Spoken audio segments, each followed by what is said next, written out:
Professor Ian Hello. Plimer will be with me in a second. Hello. Hello, is that Jeremy Cordeaux? It is he. This is your son.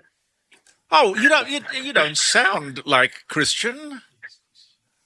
Yes. Well, no, I'm your other son. No, I'm Christian. Yeah. Well, of course you're Christian, but I did not pick up your voice. In fact, I thought I heard an American accent there. Oh, I hope not. Oh, I think you're getting it. God forbid. It's catching. No, please. I love the way people go to America and they step off the plane and they immediately have an American twang. Well, things work a lot better for Australians here with a distinct accent, Australian accent. So I think it'd be silly for anyone to hop off the plane from Australia and adopt an American accent, because it can get to places here, the Australian accent. Oh, yeah. Well, being different, I think, is probably always an advantage. Sometimes it's risky, but I think being different is a good idea. Do you know Professor Ian Plimer, Christian? I'm familiar with the good professor's work. I've seen many video clips on YouTube of him. Yeah. And I'm very impressed with his stance and his courage. Yeah, well, he is speaking of being different. I mean, in the academic world, you come out and say the kind of things that Professor Plimer says. It really takes courage, but more importantly, it takes a lot of knowledge. He knows his stuff. And people won't debate him because they can't win.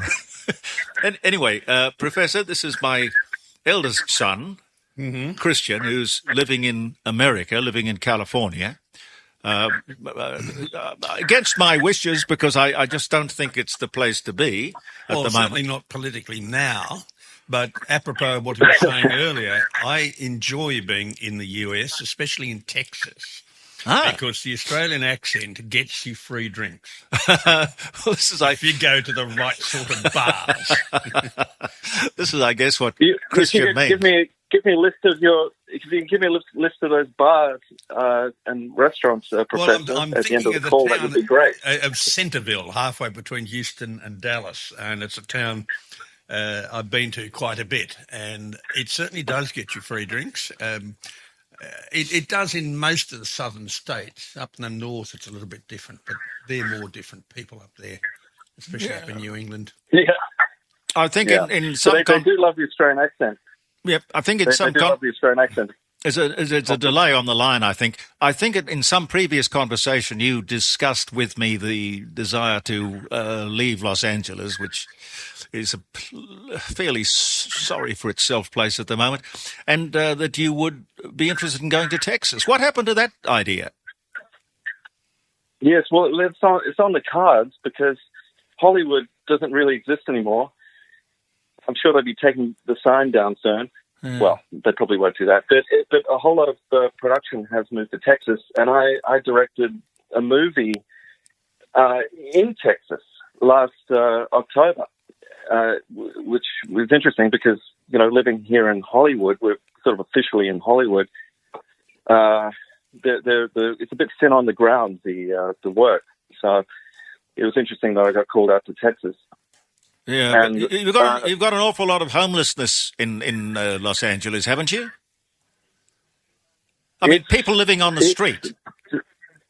Yeah, it's disgusting. It's appalling that you get kind of appalled with yourself because initially it's so shocking when you arrive here, the number of homeless people and their because a lot of them are kind of crazy homeless. And so it's quite disturbing to see initially, but then after a while you get kind of used to it. And that's what upsets me as well, is that I've become a little desensitized to it. I think like most people here, and you do what you can for them, but the numbers are growing, and I think an election's coming up or something, so they've decided to clean up. But the thing is, so they're moving a lot of the tents where people are living, the encampments, but nobody knows where they're going to. Nobody knows where these people are being moved on to, which is scary. Professor, if you were going to make a movie and budget was no consideration, what would you make a movie about? Oh, that's a good question.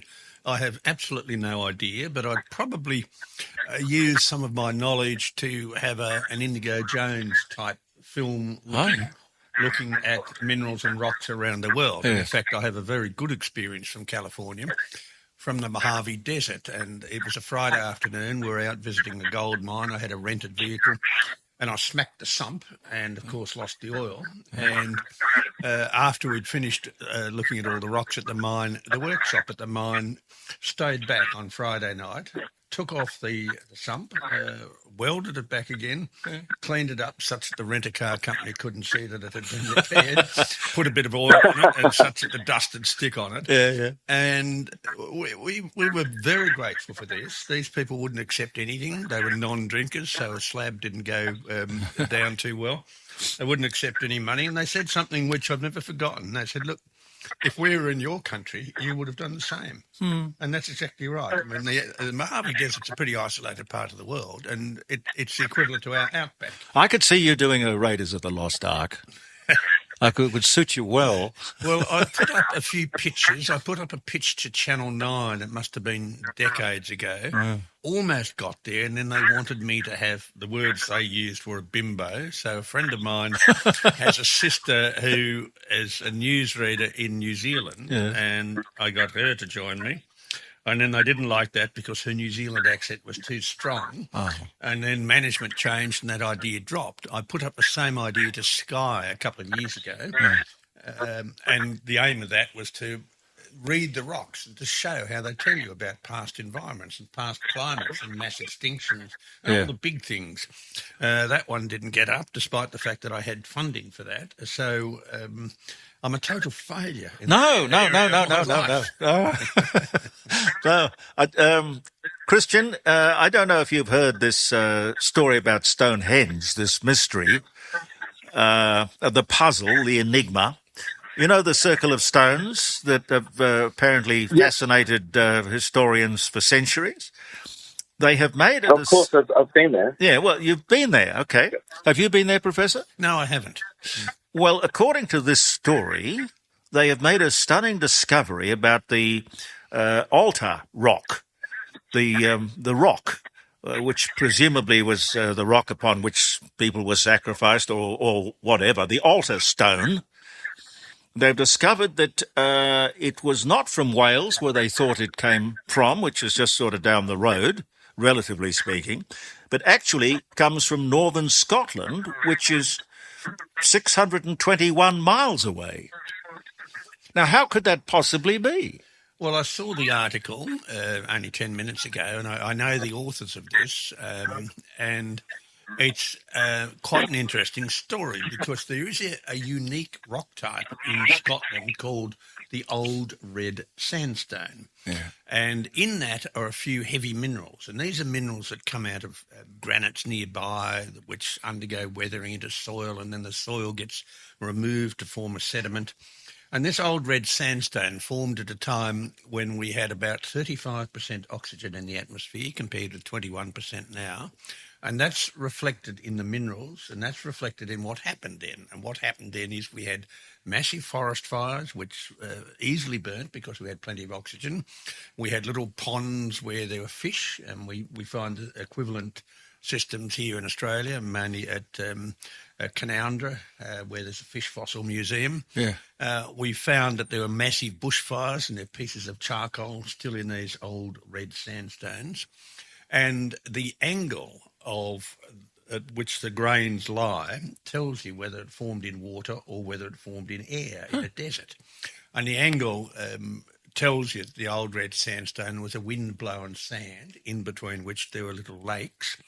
And so what the wind has picked up and dumped in that sand comes from nearby.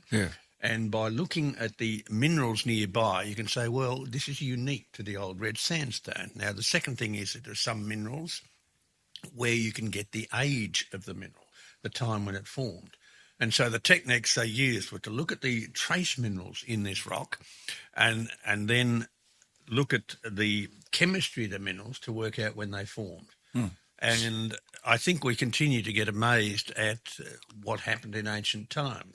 The size of the rocks in the pyramid, the size of the rocks at Stonehenge, how far they travelled, how much they were worked. And how would they move them? Well, water's probably the only way, water and logs, moving it on a log until they could get it onto a boat. But why would you opt for a piece of stone from Scotland all that way away when the rest of the structure came from nearby? Well, you can only think of a religious significance. That this particular rock must have had some religious significance. Why don't you make a movie about it, Christian? All I've got to do is find the funding. It's always about the funding, isn't it? Me and my big mouth. We can shift some of that funding from the other project, Professor. Yes. Yeah. I think the funding for scientific research is a little bit less than that for making a movie. Yeah. Well, I've got a question for you. Professor. Speaking of funding, where is the financing coming from for the climate for all the climate science at the moment? From the taxpayers' pockets. This goes through the Australian Research Council, and I have sat on the Australian Research Council for many years, also the German and Swedish Research Councils, and they will have a government policy saying that anything to do with climate change will be funded. And so you are directed to fund people who might not be worth funding and might be eminently unemployable outside a university, and you are directed to fund them for climate research. Now, in climate research, if you get a model wrong, then you can make a new application to get the model right and get more funding. Whereas if you're in the minerals industry and are doing exploration and you've created your models and you drill holes into that and you find nothing, you don't get more money, you get sacked. So it's a complete lack of reality. The funding comes from taxpayers. Almost every university has a climate institute. For me, this is a total waste of money. For me, we could be spending money on better things. But we, the poor suffering taxpayer, pay for these government fads and fashions, which are generally run by fools. Now, Christian, listen, we'll talk later on this afternoon. You're running up your bill. I'm sorry, I just realised that. Okay, no, that's fine. Okay, well, thank you. And lovely talking with you. Lovely to exchange words with you, Professor, and have a great day, you guys. All righty, you take care of yourself. Love to the family. Will do. Okay, You bye. too. Okay, bye. Bye. So that was out of the blue. I don't know where it was going, but Well, these calls are always great pleasure. yeah, well, that's the thing, spontaneous and unpredictable, and Yes. yeah. But Well, anyway. I have some of my genetic terrorism living in Montreal, and in Montreal, Genetic terrorism, I like that. and so I was talking to them on Wednesday, and you've got to be very mindful of time zones. Yeah. And mindful of young kids. The grandkids are 8, 11 and 14. So you've got to make sure you ring at an hour where they're awake or not at some sporting activity. Yes. So it's always a great pleasure. And in today's world, you can use FaceTime or some sort of video conferencing, Yes. which I use. And the grandkids are able to show me things and discuss things with me. And we have our standard little jokes. And Did your children take after you academically? Not one of them. The one in Montreal, he did first-year geology at the University of Newcastle, where I had been the professor, and he was smart enough to realise that it was such an unusual name, and in a small discipline like geology, it wasn't smart to compete with me. So he's teaching in Montreal, mainly chemistry. That's his passion, and his passion is also rugby and bird watching. How many kids did you have? Got 3. My little baby, he's my little baby. He's 49. Yes. Well, Christian is 52, 55, something like that. Yes, I've got Born 1970. Yes, I've got a 72, 73 and 75. Yeah. I think we've done our bit. We've contaminated the planet. And here I was thinking we're going to save it. Now, what have you written here, Caroline? On this day in 1989. 1989, solar flare from the sun creates a geomagnetic storm that affects microchips, leading to a halt of all traditional all trading on Toronto's stock market. Didn't know that. 1989. Well, it was even worse than that because this is a geomagnetic storm. We get them occasionally. And a big one we call a Carrington event. And we had one of those in, I think it was 1857. Why is it called a Carrington After event? Lord Carrington, who discovered this. Yeah. And there was a telegraph operator who was operating Morse code. And the solar detritus hit the cables, hit the wires, and he got electrocuted and killed. So if we had another Carrington event, we would have absolutely no mobile phones, no time sequences, which are all done off satellites, no television, no radio. That's the bad news. And the good news is we'd probably talk to each other. Yes. We could get back to talking to each other, yeah. But the same thing applies, maybe not a solar flare, but that's happening all the time, isn't it, Professor? Yes, it's happening all the time. And if we get one that's heading straight for us, we could have a mass bombing out of all of our electronic systems, even our electricity, which is regulated on time to give us the alternating current. That's done off satellites. So that makes us very exposed. It also makes us very exposed militarily, where you could totally destroy the whole infrastructure of a country with electronic signals. So I think people are very much aware of solar flaring. Carrington events are very rare. And if we got one of those coronial mass ejections, then we'd probably have to start our electronic systems again, reboot them all, and a lot of the systems would burn out. Wouldn't the same thing apply with so many satellites up there? Now they're putting these little shoebox size satellites up there. Sooner or later, things are going to bump into each other. Well, that's a major problem with the amount of satellite detritus that is high in the atmosphere. And it is well logged as to where it is, but there are military satellites for which there's no information. You don't know where it is. You don't know its orbit. You don't know which country it's tracking. So that presents a problem whenever you go into outer space or whenever you put something into space, the amount of space junk that is there. Yeah. Some of this space junk is on orbits that are declining and it drops down to the Earth, and the frictional heat as it's coming through the atmosphere is such that the material vaporizes, so it doesn't come down and hit you. But some of the larger space junk has actually hit the Earth. Yeah. And there was one found in Western Australia by... it was about 1988. Was Skylab coming down? Skylab, yes, yeah.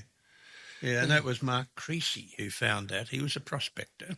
I know Mark well, and he's been a very successful prospector. He's only been paid 3 times in his life, but each time was between half and 1.5 billion. Well, that's my kind of payday. And Mark went bush looking for this, and he found it. What did he find? He found the Skylab capsule. Oh, yeah, but how did he make the money? Was it what? He didn't make money out of that. He made money out of finding a nickel deposit, finding a copper deposit, finding a lithium deposit. Yeah. And one time when I was going through the archives at Broken Hill, I found his card index employment record. And he was working as an engineer underground, and on this card they had his name and what he did, and then when he left, and under the column that said reason for leaving, it said gone prospecting. And I was tempted to put, and we don't know where he are. Yes. Well, it's a fascinating thing. People have always had this dream about striking it rich. People have been panning for gold and looking for gold. Is there such a thing as fool's gold? Yes, there's the most common sulfide in the world, iron sulfide, called pyrite. Oh, and that is called fool's gold. Now, it's not nearly as heavy as gold. It's about a quarter the weight per volume as gold. So people would find this and think that struck it rich. Yes, but it's a bit brassier compared with gold. I mean, once you've touched gold, once you've seen gold, you'll never mistake it again. And you can see why people get the gold bug or the opal bug or the sapphire bug or whatever. Yeah. It's a disease of hope. It's a disease of freedom. You're out there. Yeah. No one can tell you what to do. You don't have to fill in any forms. You just go and do it. What you find you can keep? Well, most of the time. Sometimes if you're on someone else's lease, you've got to be a bit careful. Yeah. But yes, what you find you can keep. And a lot of the gold that's found doesn't end up going to the Perth Mint. It ends up in collections. Yeah. So if you find a decent-sized nugget, you will get twice the gold price for that nugget from a collector than you would if you sold it to the Perth Mint. And the Perth Mint has a gold coin there, weighs 1,000 kilos, 1 tonne. And it's quite a coin. That's there on display, and it's quite a tourist highlight to go into the Perth Mint. Do you reckon that out there is a mother lode that is yet to be discovered, a huge reef? Well, I don't like the term mother lode, but there are continually new discoveries of gold being found. A lot of the gold that's being found now is invisible gold, where you can use various geological and chemical tricks to find it. The ancients found a lot of gold which they used to keep their economies going, and that came from gold deposits, and when the gold was washed out of those, it grew in sediments into nuggets or into coarser grained gold. It helped having slaves to process all of that. Always helps, yes. It does tend to make the bottom line look a lot better. So there are some great lodes out there. I'm involved in a project looking at the northern extension of the Bendigo field, where there are 7 lines of lode. And these go in underneath the Murray Basin, where it's covered by up to 100 metres of Murray Basin sands.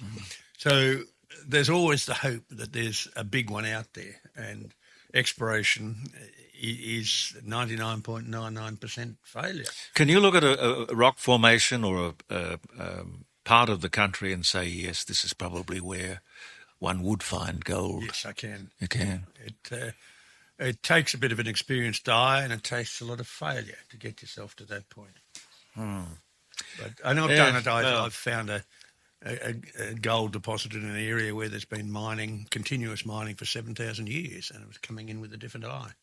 Caroline's just brought me this magnitude 3.7 earthquake rocks Aussie City with a series of tremors across the region. What is it, Perth? East of Perth. East of Perth. Magnitude 4.1 earthquake strikes near Melbourne. I guess there are earthquakes going on all the time. All the time. There are millions of them every year, and they're not earthquakes, they're earth tremors. Yeah. And east of Perth is telling us something that's very simple. The Darling Ranges is rising, and it continues to rise. Yes. And this then comes to one of my favourite subjects, is sea level. How on earth can you tell us that sea level's rising if the land level's rising as well? Yes. And this is what's happening with the Mount Lofty Ranges, it's happening with the Darling Ranges, it's happening with the Great Dividing Range. Well, they won't mention that. Oh, no, of course not. It doesn't fit the narrative. No. You mentioned failure before. You know, you go out there looking for gold and you have to accept the fact that failure is a part of any search. But this NAPLAN result this week, being a great educator, as you are, what do you make of this?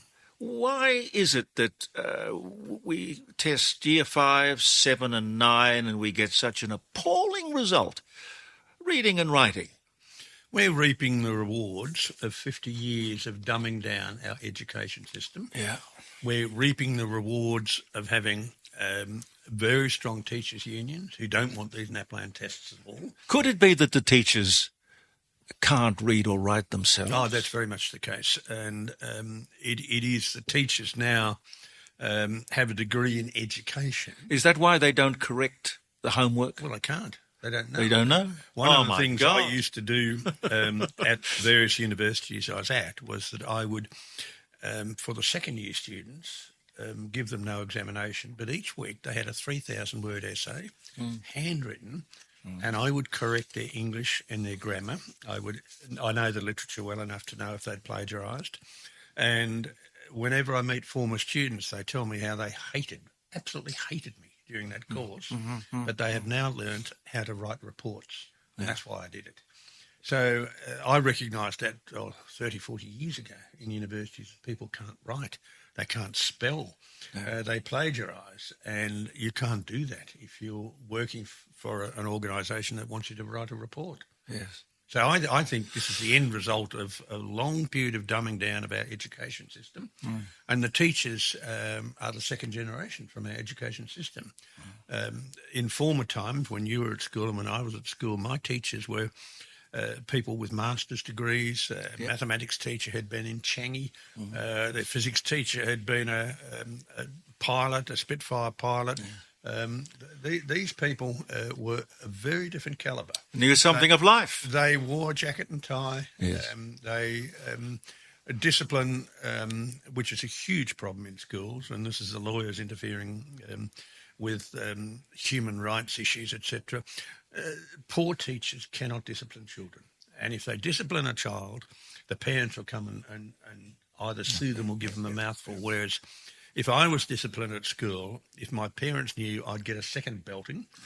And getting the cane, you knew exactly where the boundaries were, you tested them, and you got caught, and you suffered the consequences. Why would such a system that worked be abandoned?